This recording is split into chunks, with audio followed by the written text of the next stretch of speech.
Cool. So the session's now recorded. Again, this is only shared with you guys.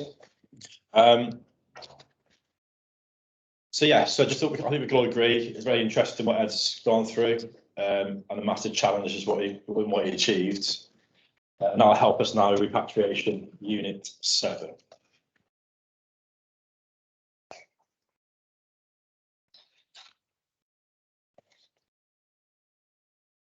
So I'm going to be covering the following points, 9 points in the book here for repatriation. So the immediate priorities of arranging repatriation, the process of registration, death occurring abroad, the procedures and documentation required upon receipt of the deceased person from outside the UK, the proper requirements and specifications, as Ed did touch on, the requirements for repatriation of the deceased person overseas from the UK, the purpose of the documentation required to repatriate ashes, the relevance of air cargo measures and associated documentation, procedures following death on an aircraft, so actually someone dies in the air, and also procedures following death at sea. So that's mainly on boats, ships, cruisers, that kind of thing.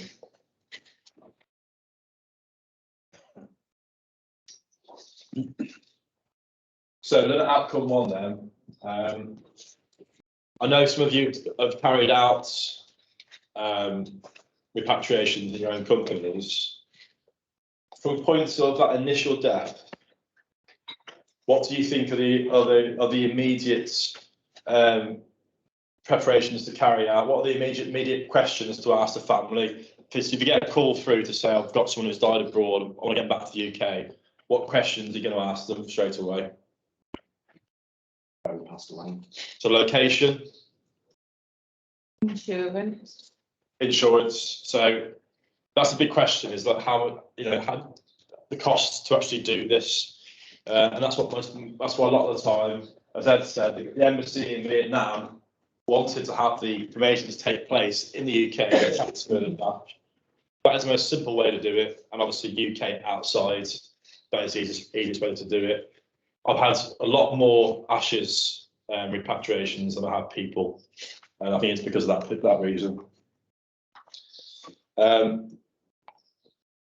So we have to ascertain about how they're going to fund it. Is there insurance in place?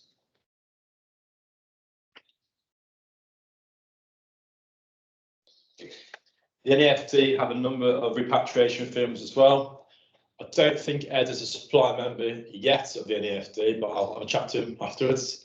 But again, I'll send you his details as well for all of you afterwards. So as he says, he can work with companies to any level that you want, really. As much involvement from him as you need. And obviously you've got big players like Roland Brothers International. That's who we use, Roland. Yeah, they've been doing it for a long time, haven't they? They're very good. They're very good.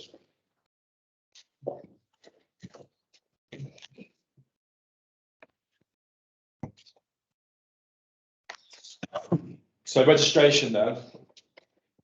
If you're comfortable, just read this out, that's okay. So where a death took place overseas, that death cannot be registered in the UK.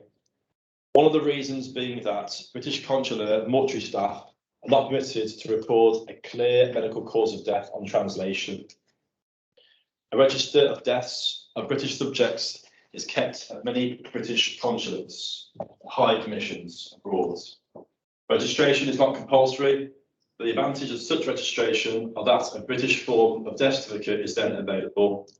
The record of the death is afterwards kept at the Nationality and Treaty Office in the United Kingdom. If registration is required, an application form should be obtained, completed and returned to the following address there.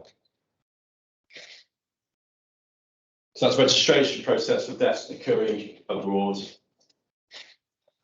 Again, when you bring deceased into your care, quite often it'd be your responsibility to get those documentation or documents translated into British or into UK.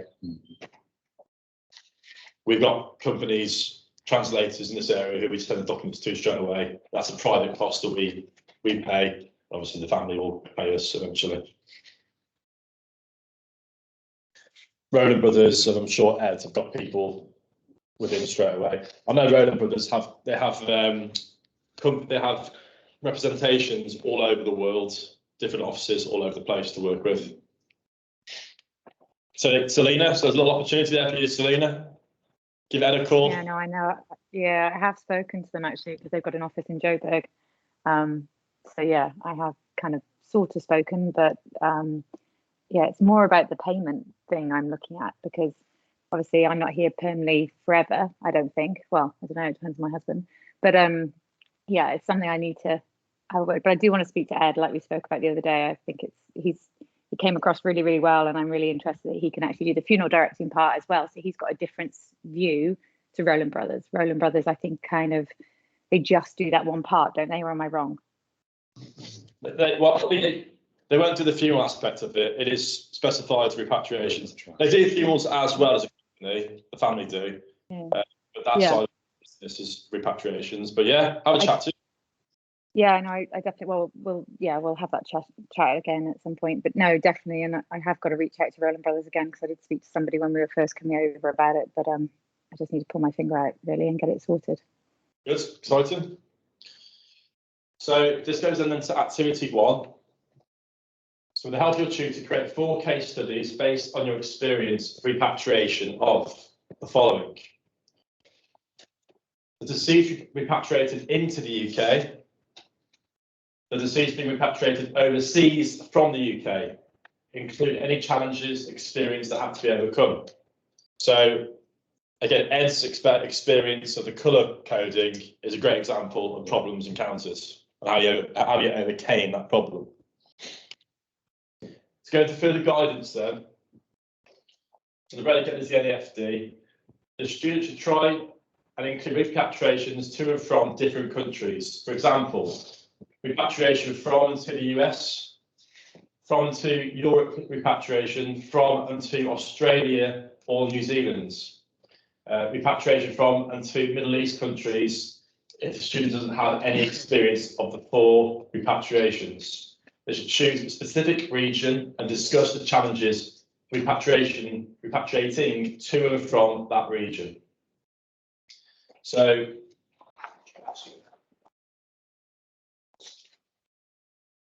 the good news is, for this unit, there's only one activity, but obviously there's 4 different case studies. Remember as well, the word counts don't matter now. It was 500, then AFD have scrapped that now. If you want to, my advice to you would be is to create a template for each study, for each case. Scenario, what happens, issues encountered, where from, where to, for example. So you've got a set scenario then for each one, so it mirrors each scenario. I was going to put down and give you scenarios for each one, but I don't want to make it too rigid. You might have examples as well and scenarios. You might want to use some of Ed's issues as well. What happened to him? Use that. But I want to give you the creative freedom to do whatever you want to do with this.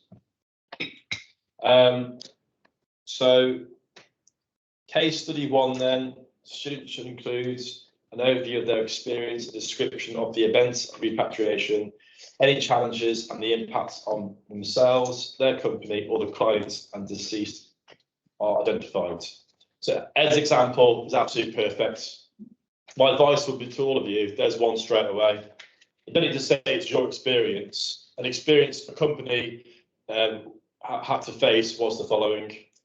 Straight away, there's your first one. Case study 2 is the same. Case study 3 is 2 case studies based on the deceased being repatriated overseas from the UK. So from the UK outwards.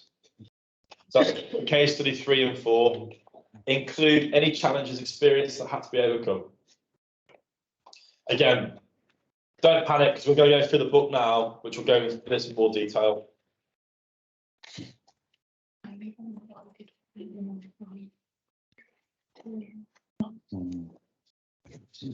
But obviously the detail to carry this out we'll come on to, but just from what you see there, are you comfortable what the actual activity is? It makes sense what's required of you. We'll fill in the gaps now about how we actually do it. Yeah. Any questions at all? Cool. So learner outcome 3. So understand procedures and documentation required upon receipt of the deceased person from outside the UK. So from your experiences then, before I go through the text, if you receive a deceased from outside the UK, on receiving the deceased, what actions will we do in our roles? What are we responsible for? Checking free from infection. So free from infection, but you have a document for that as well. Yeah, well, all the documents. Yeah. Correct, So your channel documents are all correct. It's all there. Or your identification. I'm sorry. Identification. Yes, the identification is the key thing straight away, and a lot of the time there will be an official identification required. It always used to be anyway. Anything else? Jenny mentioned it before as well. When we receive people back, it's always quite alarming when you see certain countries how they plaster makeup on deceased. I'm not sure if that's just set on certain places. It was overkill on embalming and all that, wasn't it? Yeah, they Yeah. have a lot of powder. Too and much. stuff. Yeah. Overdone. The book states that embalming actually isn't a legal requirement, which I always thought it was. But anyway, we'll come on to that. I think so. Too. Interesting. Okay, so what I'll do,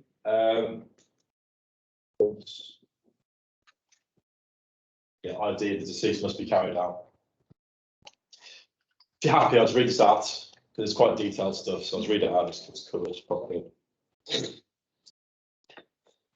So on receipt of the first call, the coroner for the area where the deceased person was lying or where the burial cremation is to take place must be informed that the deceased person from abroad will be lying within their jurisdiction. So you contact the coroner straight away, and really should be contact the coroner before the deceased even gets into your area. Upon being told of the arrival of the deceased person by air for the collection by the funeral director, make sure you request the flight details, and if possible, the air waybill number must be obtained. This is a number given to all air cargo items and is only accepted means of identification recognised by airlines. So it's our responsibility to prepare to apply for and pay customs clearance and airline handling charges on arrival before we collect the deceased into our care. Payments are made then to the handlers at the airport. If possible, you should request a full set of copies by fax or email from the overseas FD, in addition to the originals accompanying the deceased. It will be necessary to take a vehicle that is large enough to take the zinc-lined coffin containing the deceased person. Obviously, it's a larger coffin usually, a casket usually, isn't it? Well, there can be caskets.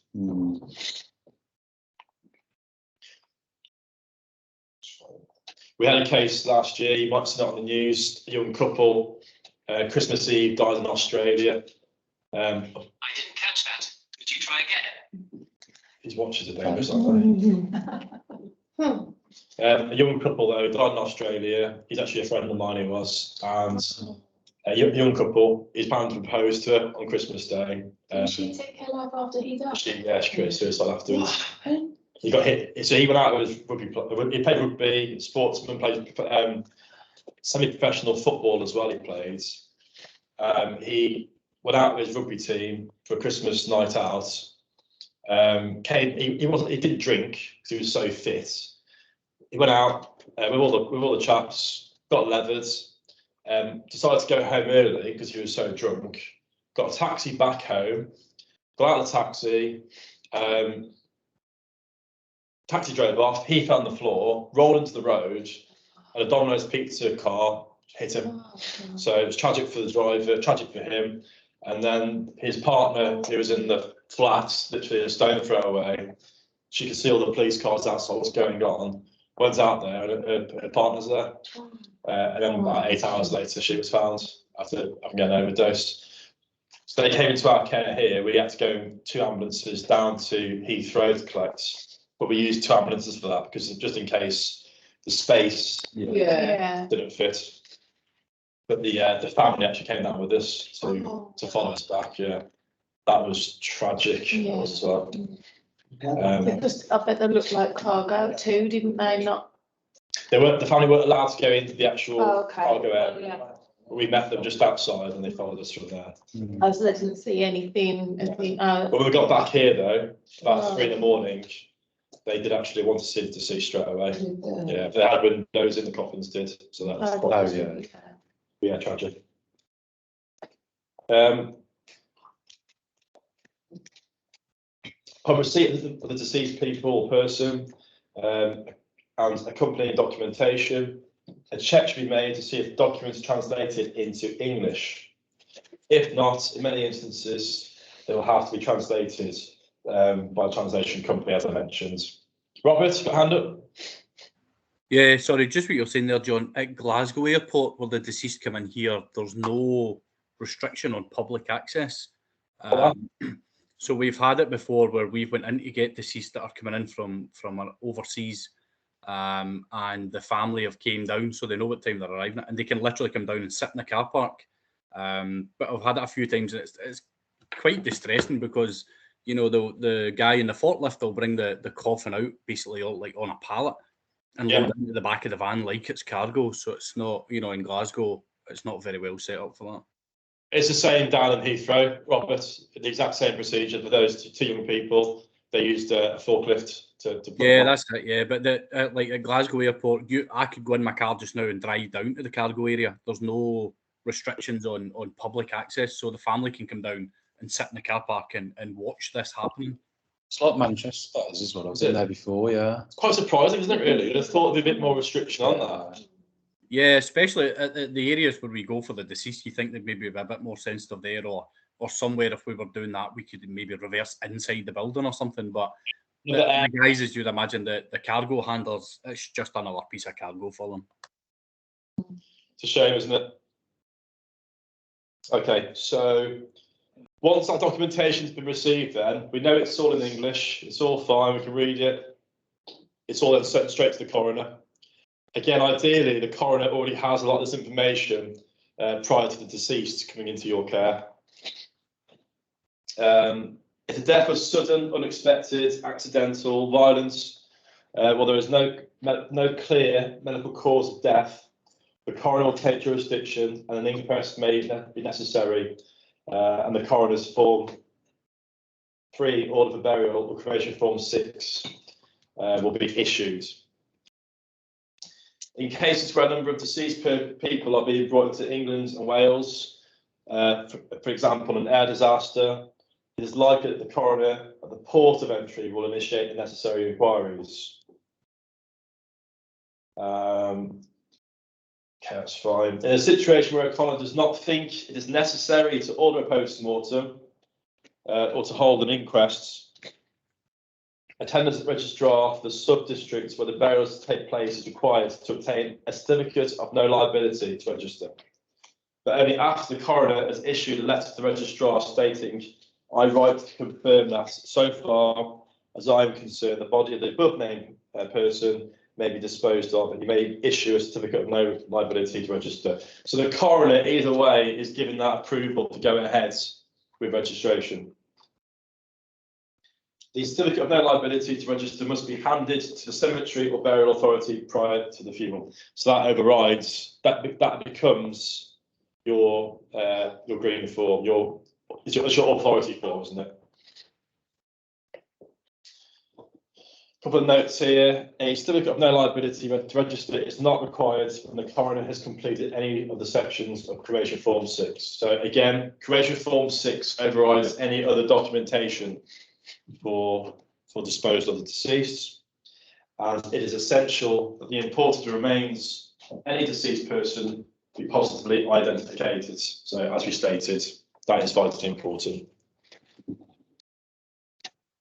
So documentation as well, that's on the right hand side there of documentation required. So your passport of the deceased as well, that's usually attached to the external the outside of the coffin. And like as well, his colour code system, that would have been also outside the coffin as well as another layer of identification, which is again really clever. Rianne? Yeah, I had a deceased come in from Nepal, oh Christ, a few years back.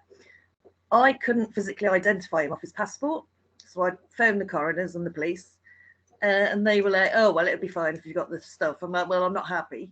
Can someone come and identify him? Because he was a bit not very nice. So they came and fingerprinted and photoed and everything, but the reports that came back from Nepal weren't the correct ones, because they thought that he'd hung himself, but he hadn't. So it really was a long process, but the police didn't want to do anything. So I was like, well, I'm not doing the cremation. Someone needs to come and identify him. So eventually they did. People in the white suits came and, you know, got all the info that they needed. But on the onus of me to identify him, I was like, I'm not happy. It shouldn't be us to do it. That should usually be the coroner. Usually, one of the coroner's team will do that. So, with that, who took responsibility? Was the coroner in the end? The coroner in the end, yes. We had to push for it though. Yeah, but I wasn't happy because I couldn't physically, with his passport and looking at him, as I don't know if that's him. Is that because of the passport quality, or because the deceased had changed appearance? His features weren't really visible. Okay. So yeah. Oh, good for you then. Well done for pushing that. They should have been there anyway, regardless really, the coroner, especially if it was a hanging. Should have been rechecked. He didn't hang himself. They don't know the cause of death.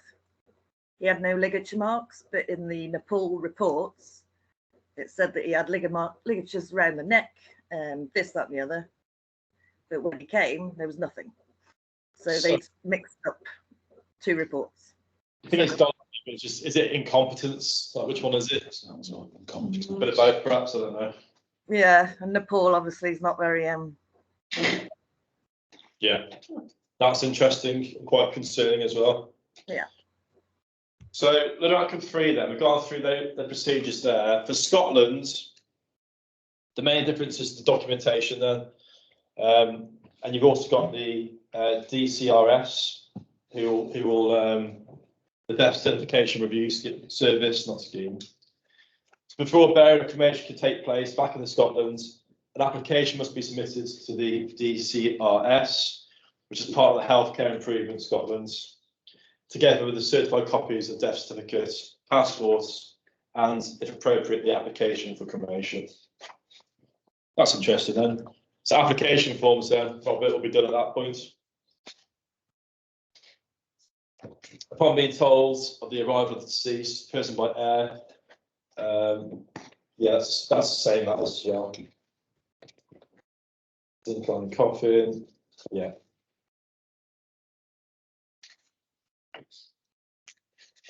So this won't apply just for Robert, this is for us. Everyone needs to learn Scotland and Northern Ireland, just so you're aware. There's only a few little tweaks with this.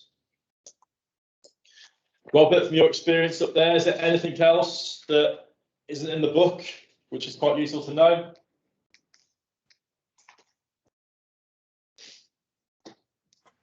No, off the top of my head, I think most of it's there.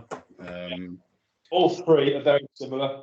Yeah, just lots of different variations depending on repatriation from which country. You know, it's I don't whether it's the same everywhere, but you know, if I did a repatriation to Italy, to Sorrento in Italy, and you know, we had to Hessian wrap the coffin and then tie that in twine. Then we had to take the coffin through to the Italian consulate in Edinburgh, and they came out with a pot off the top of a cooker full of red wax. They poured the red wax over the top of the tied knot in the twine, and then stamped it with a consular stamp, so that was their coffin sealed with their official stamp. We had that before. But that I'm assuming that would be the same no matter what Italian consulate you go to. The main issue I've found with any repatriation in Scotland is there's not any straightforward way to do it, you know, and there's nobody really knows what they're doing. So we have to go to DHL to get them to sign forms, or we had to do anything like that. You know, they were trying to find somebody that knew what to sign, or who had to sign it, or why they were signing it, or it's not very clear up here. Could be an opportunity for your company there, Robert. Oh, we've got enough going on just now. Maybe in the future. Megan, you could take that over at your place. No, you're right, thanks. I'll call Ed. Greg just said as well that even with ashes before, they've had the consular use the wax. So it's no tampering, which is interesting. Yeah, we had to take the ashes casket down to London, rusted actually, yeah. And he was at the embassy for hours, just checking it. And then I remember he came back with the stamp.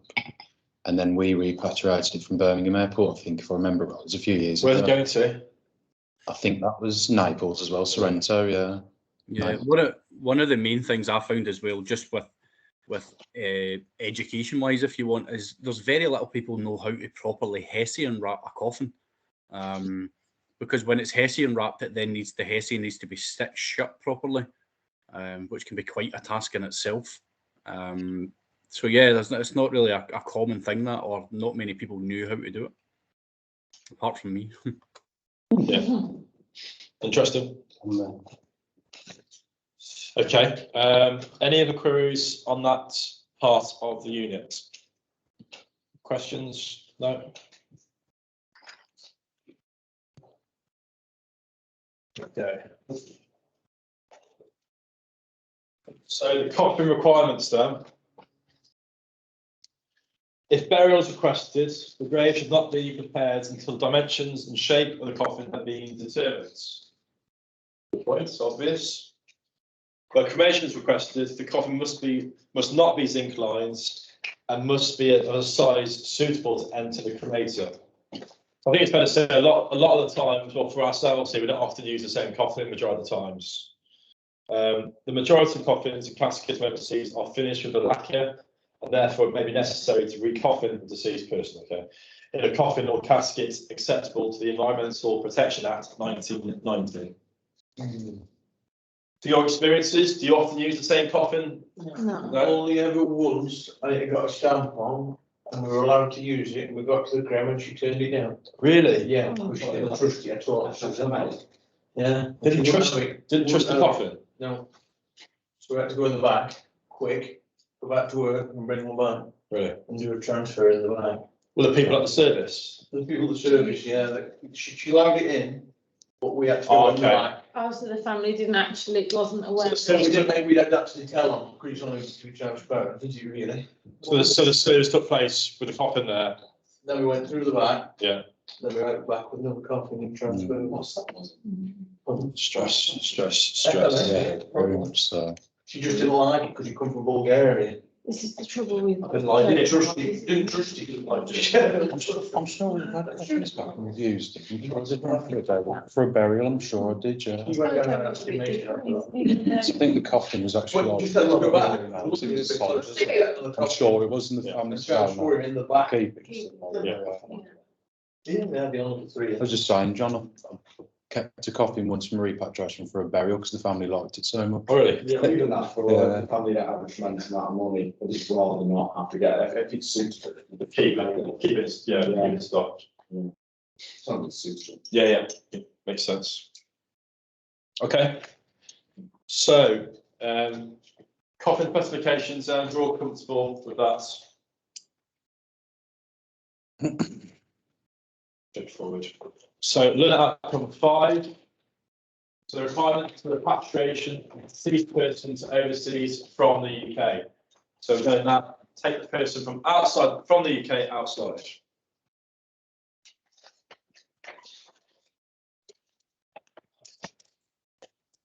If you're comfortable again, I want to read all this out, if that's okay, rather than, I don't like to read text too much usually, but Yeah. I think it's quite helpful for this.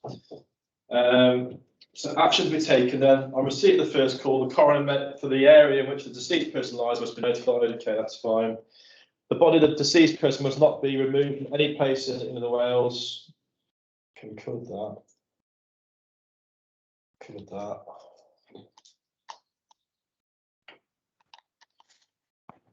Covered all that bit, haven't we? Yeah, it's the next stage, I think it is actually. Here we go, yeah. Get learner outcome 5.1. Yeah. That's where the key stuff comes in now. So.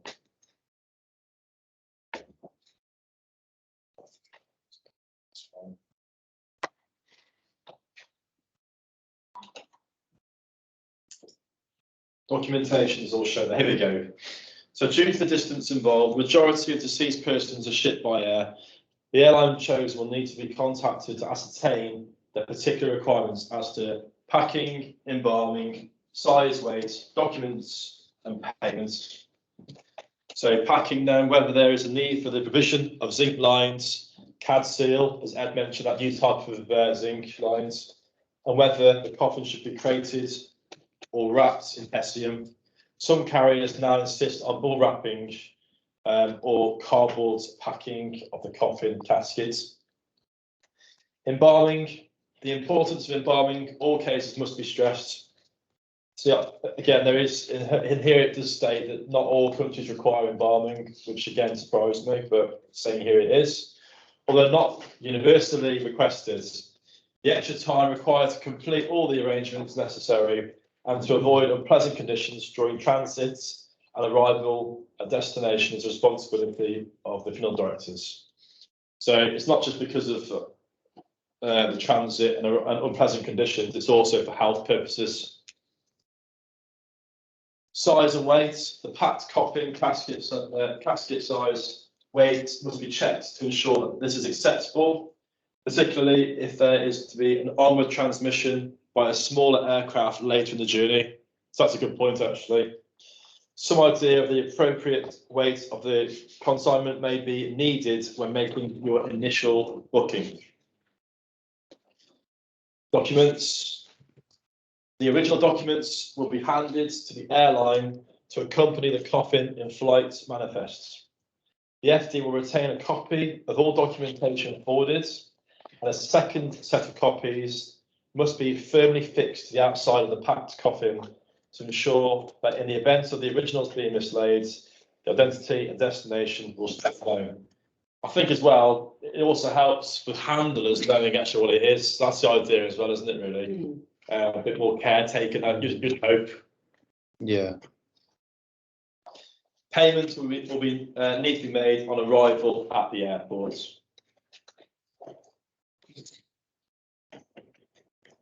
So Scotland and Northern Ireland are the same.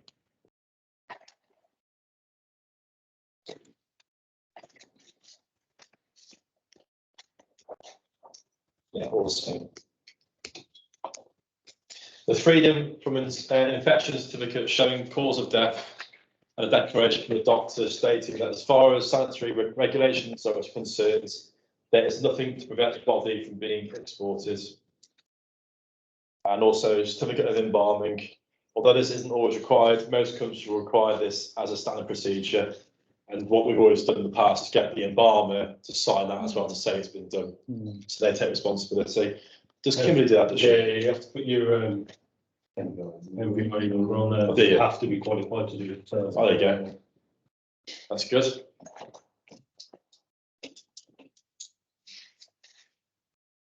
Okay, so any questions on requirements through repatriation of deceased to overseas from the UK? Perfect Scotland letter. Have I missed something? Okay, so Scotland. No, you've got the certified copy of an or birth of Scotland letter. Under the embalming that we were just reading. And that comes out.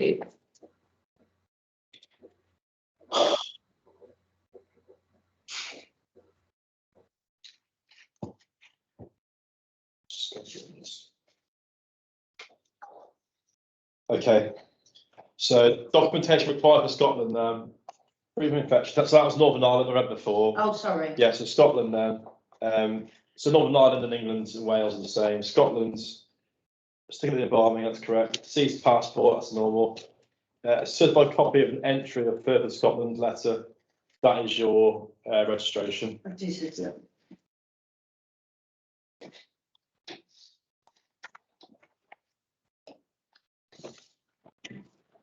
Yeah, registration.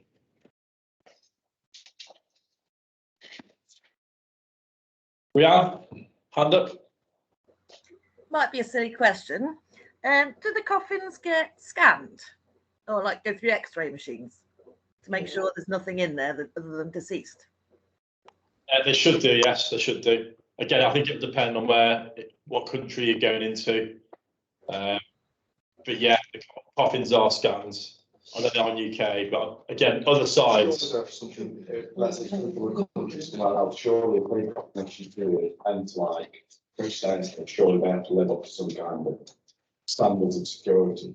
Otherwise, you can have something like. I'm sorry. I think we scan them on entry as well, don't they?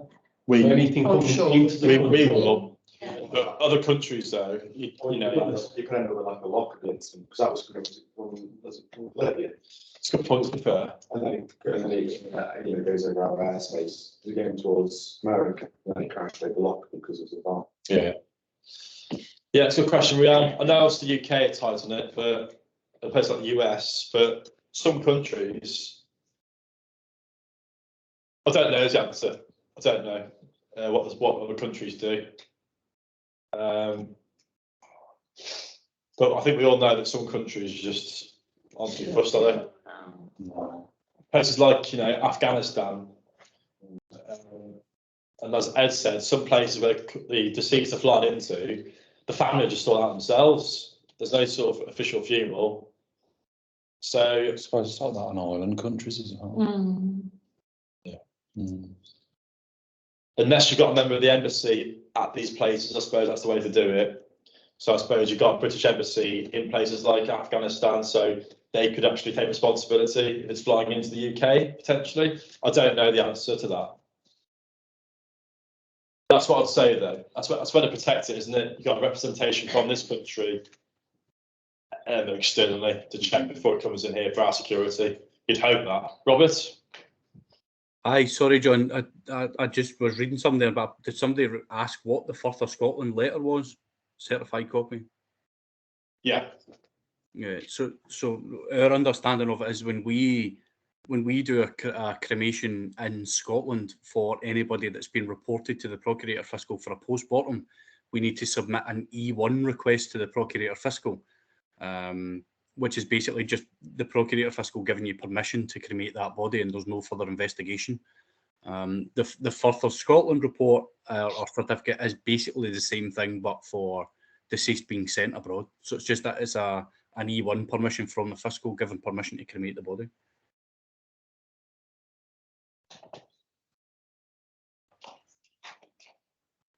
Thanks, Robert. Thank you.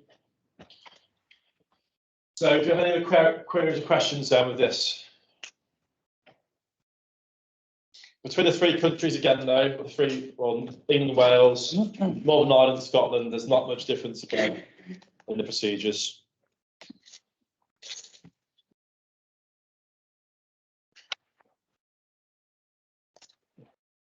Okay, then at outcome 6. So no required documentation to enable repatriation of ashes, cremated remains. So repatriating the ashes of a deceased person is a more affordable alternative to repatriation of the body. Some airlines now allow ashes to be carried in aircraft as hand luggage. However, checks would need to be made with each individual airline before travelling. Each nation will have its own regulation, which will need to be clarified before travelling. There is standard documentation for the repatriation of ashes. So firstly, in England and Wales, you have certificate of cremation, which the crematorium will provide. A certified copy of an entry from the register. So again, to clarify registration is taking place, it's official. And the FD's declaration as to contents of the scatter tube or casket. So we are taking responsibility and liability to say that these are just ashes and nothing else. Scotland, then you have certificate of cremation and an extract of death from the death certificate will be required. Interesting, it's not requiring a declaration. Robert, can you confirm that?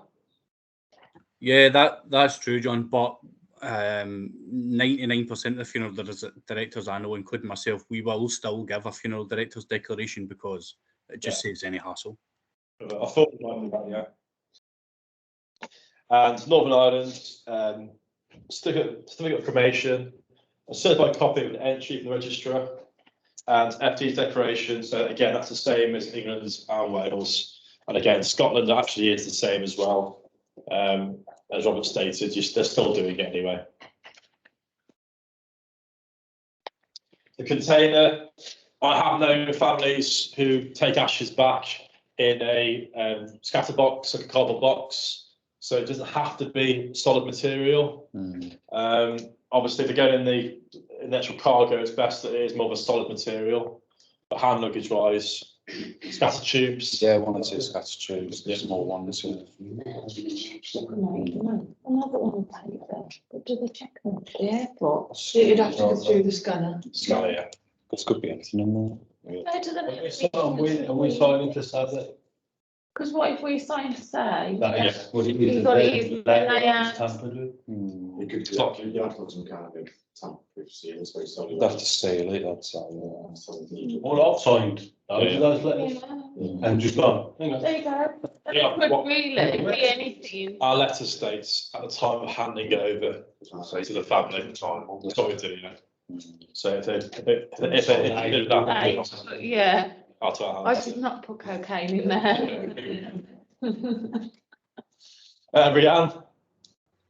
So where does this out of England certificate come from? Because the ashes I've sent, they have to have an out of England accompanying letter. So that's the coroner will do all that for you, coroner will. It's not required all the time. I think that's what painters. Painters used to make us do an out of England for every time something went overseas. And I had the discussion with him to say, actually, no, that's not the requirement of the country. Yeah. And he said, no, get it done. Yeah. But then I was trying to save the family cost because it was like £22. Yeah, that might come from our previous employer, but it's not always required.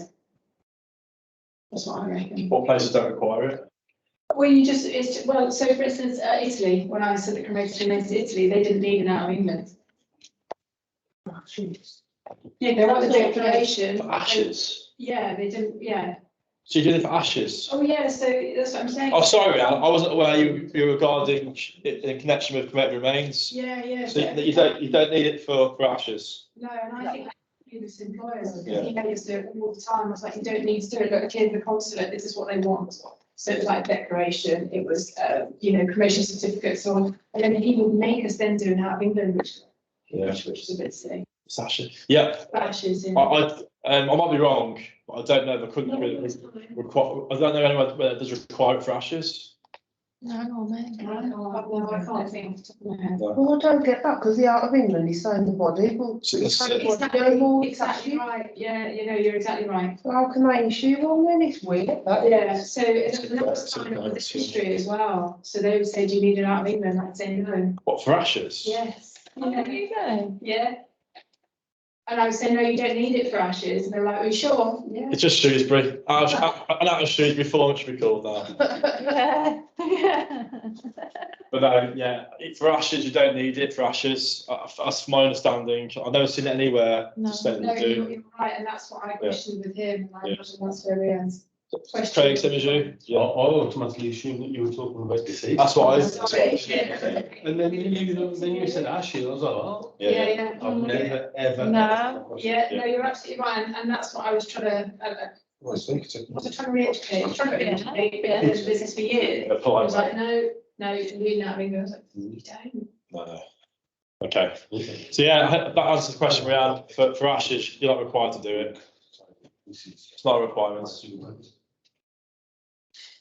The key thing is that the airlines know that they're ashes. That's the key thing.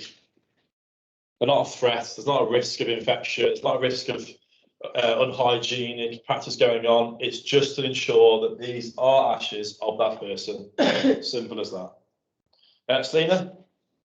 Sorry, has there ever been a regulation? Because actually, I'm sorry, I don't know your name. The lady you just spoke about the Shrewsbury thing, and needing the out of England. My dad says that as well about ashes. So I'm just like, is it a previous thing? Is it an older generation thing, or has it never been required? Again, I'm putting myself. I mean, I'll ask him. I'll definitely ask him. I'll say, I will say to him, why would we need it for ashes? But I've always heard him saying about it. Oh, you'd need an out of England certificate, and I'm like, I wonder why. Yeah, it could be an old-fashioned thing, but I personally never heard of it. But okay, back in the day, yeah, I'll ask the question.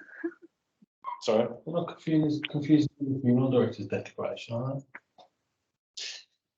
they? Are you sure, Selena? Are you sure it's not a declaration No. from the funeral home that he No, because I don't think so. I mean, maybe he's been calling it. I mean, he used to be a registrar before he then became a funeral director, didn't he? So, but I'm just like, I've always heard him say, well, you'll need an out of England.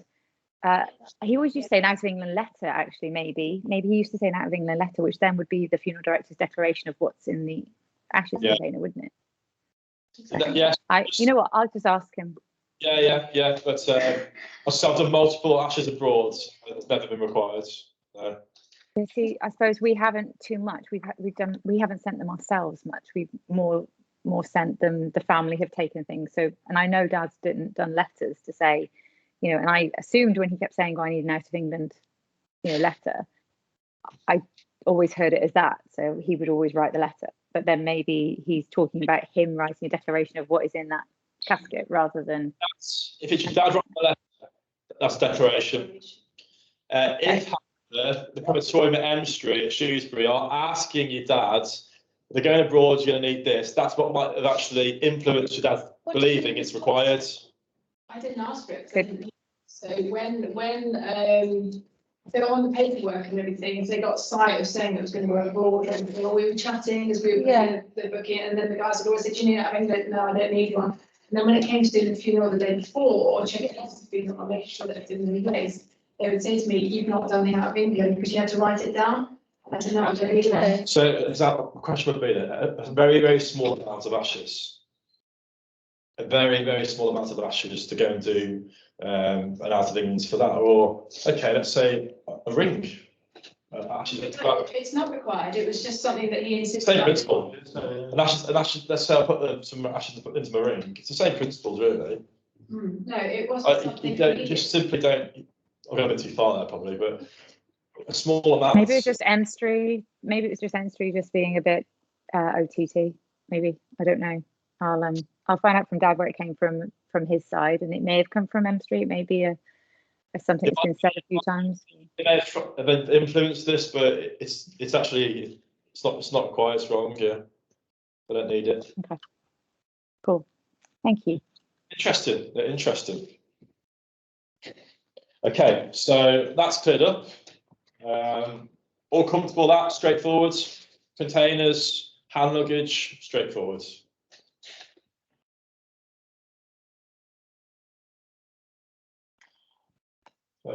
Okay, then outcome 7, the relevance of air cargo measures and associated documentation. So from 2006, additional security measures were introduced by the Department for Transport in that human remains were no longer exempt from security screening and were classified as unknown cargo, and therefore subject to normal screening, including X-ray. The freedom from infection certificate is normally a statement made on headed note paper by the issuing doctor or coroner, confirming that the deceased is free from any infectious diseases. Straightforward. So again, that's just air cargo measures, security, and freedom from infection certificates. So we've discussed that already, haven't we?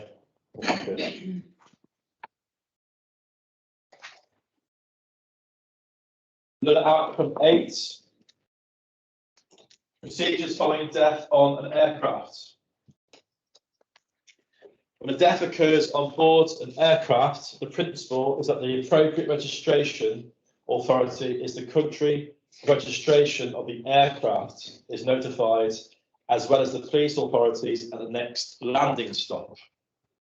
This is usually initiated by the aircraft commander contacting the authorities at the next stop and entering the details on the general declaration that is handed over to the duty officer on arrival. It is then up to the official to ensure the appropriate national and commercial authorities are informed.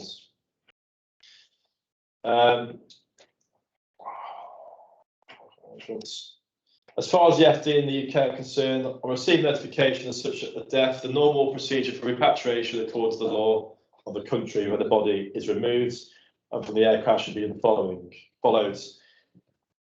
UK regulations applying regarding its potential disposal in the UK. So normal procedures then, once the deceased is in that country, normal procedures then kickstart and then carry on. Comfortable with that? Straightforward. At sea, death at sea, there's a bit more to this now. The master of the ship has the full authority to decide whether, for health reasons, a body should be immediately disposed of at sea, or whether he or she should keep the body for disposal according to the wishes of the relatives or executors of the deceased. However, the usual practice is to bring the deceased person back to the nearest port. Did anyone get thrown off with COVID when it first started happening? Yeah. Is that even on your cruise ships and stuff? They've got the right to do it, but it won't happen. I never knew that. On board the Navy ship. Oh, but it's not again. Yeah, they got the rights. Have you got mortuaries Yeah, on cruises. on cruise ships? Yeah, they normally do. That's not true. Cruise Yeah, ship. I asked. I was a bit sad when I was on my cruise. Oh, really? After the mortuary on your holiday. They didn't let me go though. Well, I didn't ask, but Wow. When we were at sea off the coast of Africa, we found a floating deceased and a bag over his head. So we brought him on board. So we got him out to sea. He was on board. In our hangar, we actually made a little area for him, so he was like some respect shown to him. And then when we got alongside the next country, we obviously took him off at that point. So. and was he already? What was the circumstances on that? Well, we don't know. No, I don't know. So sort of dodge. It's Africa. It's Africa for you. It's dodgy over here. Yeah, a bit of bag over his head and so taped up. Yeah, totally. But yeah, we brought him in and we took him to the next country where it had been their responsibility to sort it out. Did you just in the middle of the sea? Yeah. Is that a responsibility when the ship you see like being damaged? I suppose it depends on what sort of ship it is, what How their did you intention. report with the gents as well? A speedboat, one of our like speedboats went down, brought him on board. But yeah, I suppose if it was like a fishing boat and they got, big responsibility, big sort of pressures, they might think, I don't know. Their responsibility is to report it. I suppose so, yeah, reporting it, you'd hope so. It's morally right to do it. Yeah. But for ourselves, Royal Navy, it's a case of, that's what they're for. So registration procedure then. In cases of death at sea, in British registered ships, the master of the ship must record all the facts and particulars of the nature of the death and must deliver them to the Registrar General of Shipping and Seamen on arrival at any port in the UK or any port outside the UK. The deaths of foreign ships, the superintendent of the port where the crew of the ship is discharged is required to make inquiries into the cause of death and record into the official log whether the cause of death, as recorded in the ship's log, is considered to be true or otherwise. In all cases of deaths at sea, where the body is brought into the British port, the death is reported to the coroner in whose jurisdiction the port is located. So again, where the deceased lies, it becomes a responsibility of that coroner. He or she may decide to hold an inquiry, in which case the body cannot be moved without the coroner's authority. So again, if it would be in Shropshire, it'd be down to the coroner in Southampton or Portsmouth to decide, are we doing it all here in Portsmouth or Southampton, or should we let the coroner up in Shropshire deal with it? So the communication between the two coroners then. What's we've got here? For persons who died at sea and are brought back to England and Wales disposal, the same procedure with registrar coroner is required as to deaths abroad. Before issuing a certificate of no liability to registrar for the sub-district where the disposal is to take place will require some evidence as to the circumstances of the death. Again, a no liability form or Commission Form 6. The persons who have died at sea are brought back into the Northern Islands for disposal. The same procedure applies with deaths abroad. The coroner, in the place the body comes ashore, must inform the Registrar General of Shipping and Seamen, and the death must be registered in the country where the ship is registered in. Okay. Deaths at sea in Scotland, the same procedure with the DCRS, the Death Certification Review Service, requires as with deaths abroad, which will require evidence as to the circumstances of the death. That log, the master of the ships, so those logs on board ships, they are official legal documentation. Anything in there has to be, on Navy ships, the same as well. That book is official. Anything you write in there is an official log.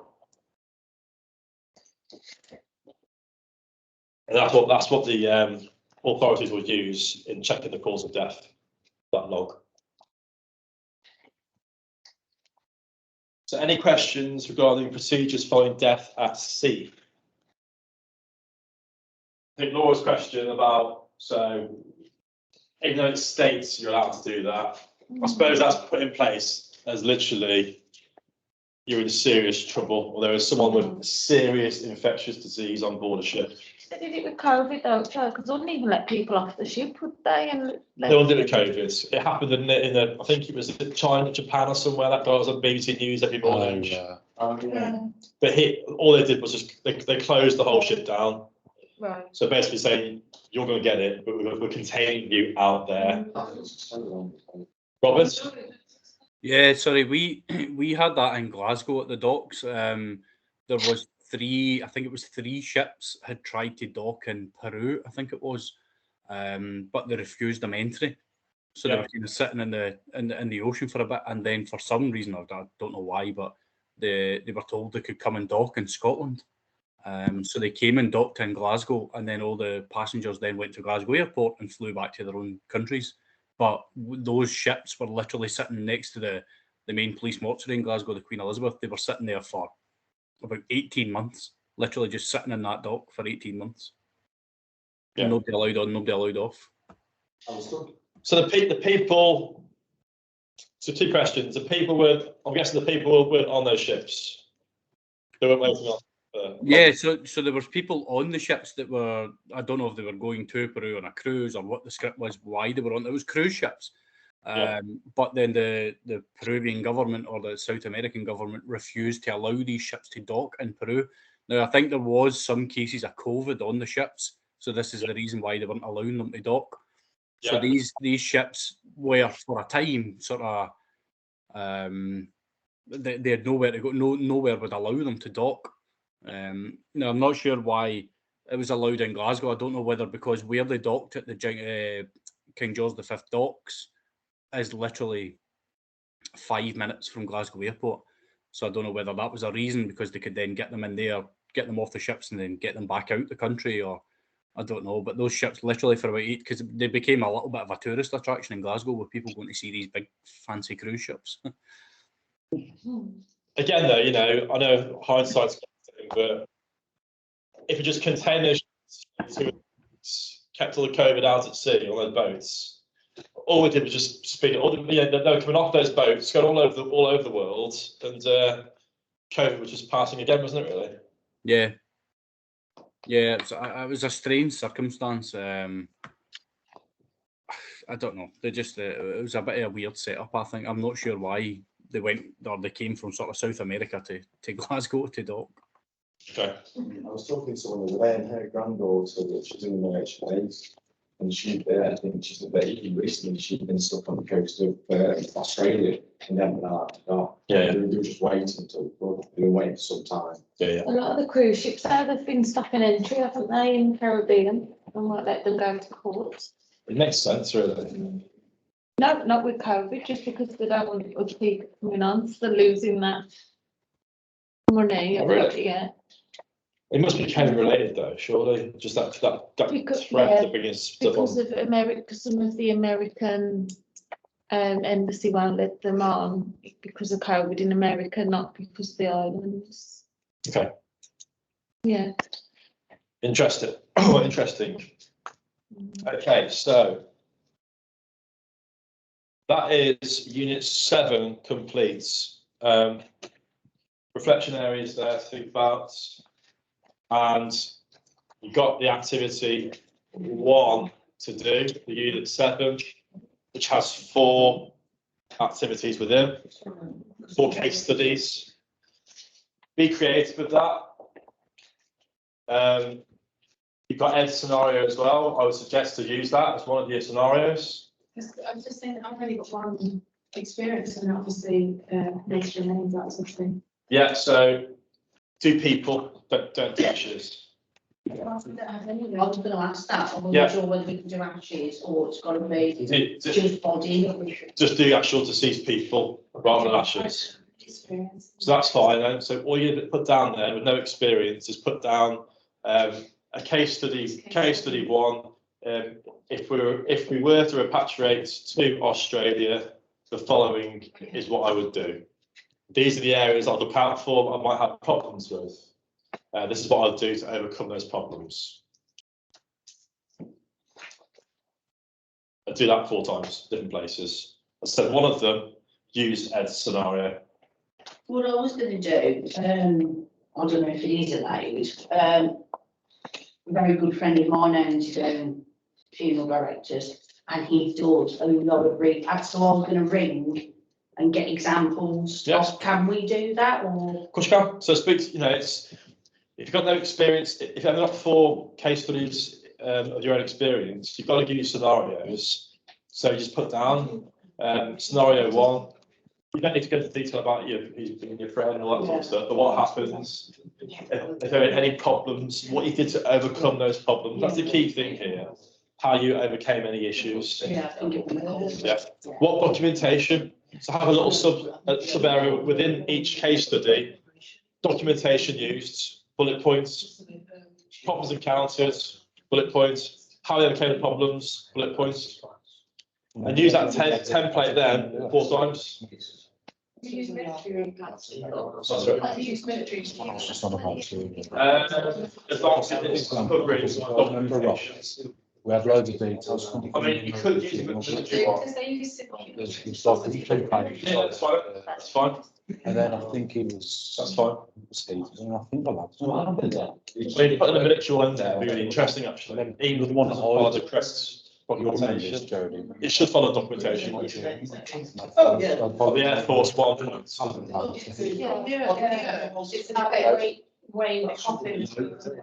Waves. Cradley, part out front, remember? It's the thing, the NEFT, just pause my lecture on 1 second. The NEFT basically want to see that you understand the process of getting someone from the UK outside and getting from someone outside into the UK. That's what it's all about, is making sure that you can show you know how it's done. That's the key thing with this. Yeah, they followed. Okay. Any questions on Unit 7? This is where we leave. So open the towel gas. Cool. Well, it's 12:05 now. Come back and start again at 12:45. Is that okay? Is that enough time? Yeah, that's right. Cool. Yeah. That's been emailed to you. Yeah. Robert? Hi, John. I'm going to shoot off now. Yeah. Yeah, Question as well for you, and I'll send that to you afterwards. yeah, I'll speak to you on Monday. Yeah, great stuff. All the best to you. Thanks, John. Cheers. Bye bye. So virtual guys, back in the room at 12:45. Thanks all. With this, Actually, it's not that one. It's different. I always remember when I first started. I read a chapter and stones come out from a man said that he'd been. I just saw a quick part, that's all. The car. 44 minutes. The hat on with a massive bag.